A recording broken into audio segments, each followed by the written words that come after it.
નમસ્કાર દોસ્તો, આજે મોટા વડાળા ગામે ભરતભાઈની વાડીએ અમે આવ્યા છીએ અને ત્યાં આપણે અરીનો કંપનીની TG 38 નંબરની વેરાયટી વાવી છે.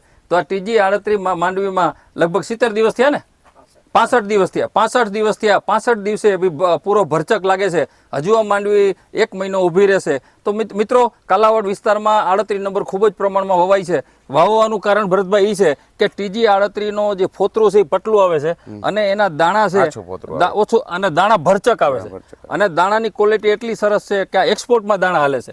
ઉત્પાદન કેપેસિટી બી ઘણી આની 38 ની વધારે છે. તો મિત્રો, જે લોકો TG 37 વાવે છે એની આ સુધારેલી જાત છે. TG 37 કરતાં ઉત્પાદન સારું આવે છે, એનાથી પોપટો મોટો છે, એના કરતાં પોપટાની સંખ્યા છોડમાં વધારે છે.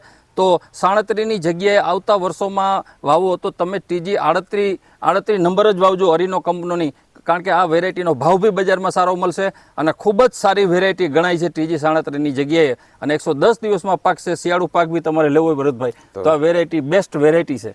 તો આવતા વર્ષોમાં TG 38 ખાસ વાવજો. આજે 29 ઓગસ્ટ છે, એટલે હવે લગભગ એકાદ મહિનામાં ઘણી બધી મગફળીઓ નીકળવાની છે. અમારી ઓતરા નીકળવાની છે, TG 38 નીકળવાની છે, બોક્સર નીકળવાની છે. અને અત્યારે ભરતભાઈ, અમારી કંપનીની અરીનો કંપનીની જે મગફળી જે લોકોએ વાવી છે એ ખરેખર બહુ ખુશાલ છે.